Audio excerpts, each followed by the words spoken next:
the members of the UN Security Council, there are 5 permanent members and 10 elected members. The 5 permanent members have the veto and the 10 don't.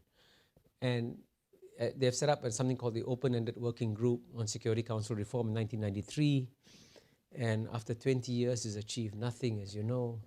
And so someone said maybe we should change the name of the Open-Ended Working Group on Security Council Reform, change its name to Never-Ending Working Group on Security Council Reform. Because there's been no change whatsoever. So I think that's very dangerous. And I actually I say in my book, that if the P5 believe that they can continue to remain there forever, they will discover that they may retain their seats, but lose their legitimacy. Because I think it's good to entrench the great powers of the day in the UN Security Council, to give them the veto powers. But it should be the great powers of today or the great powers of tomorrow and not the great powers of yesterday. And just because you won World War II in 1945 doesn't mean that it qualifies you to become a permanent member of the Security Council here. So I have actually come up with a new formula. I just mentioned it very briefly in the hope that you'll break the logjam on Security Council reform. So I propose what I call a 7-7-7 formula. 7 permanent seats, 7 semi-permanent seats, and 7 elected seats to replace the current 15-member council.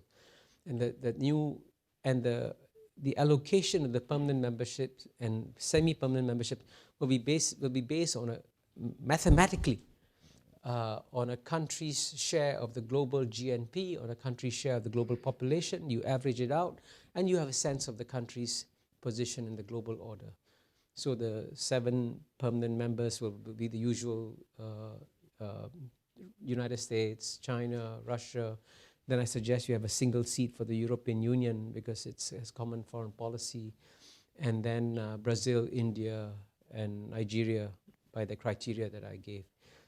But I also propose another 28 seats for semi-permanent membership. And the reason I do that is that the fundamental reason why there's been no Security Council reform over the last 20 years is that for every country that's trying to get a new permanent membership seat, there's a neighbor nearby that says, why not me?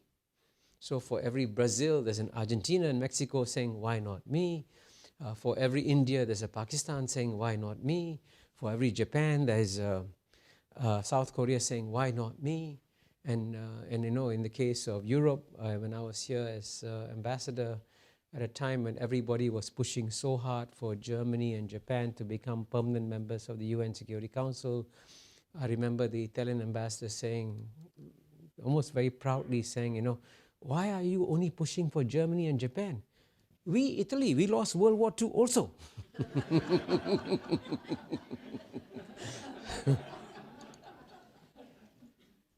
So you can see that that's why it didn't happen. So under the formula of semi-permanent membership seats, you have 28 countries, the next 28 most powerful countries, who automatically get rotated back into the Security Council every 4 terms. And so this gives an incentive for what I call the near losers to also win something in this formula. So they don't just have a vested interest to oppose change because they too get a slice of the benefits in this new formula. And at the same time, of course, the smaller states also, in my view, benefit.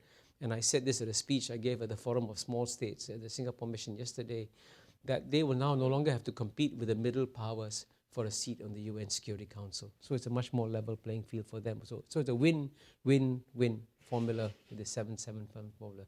So if you do get the chance, if you see a UN ambassador, and I'm glad that a couple here, please ask them, what do you think of the 7-7-7 formula? Get the word out.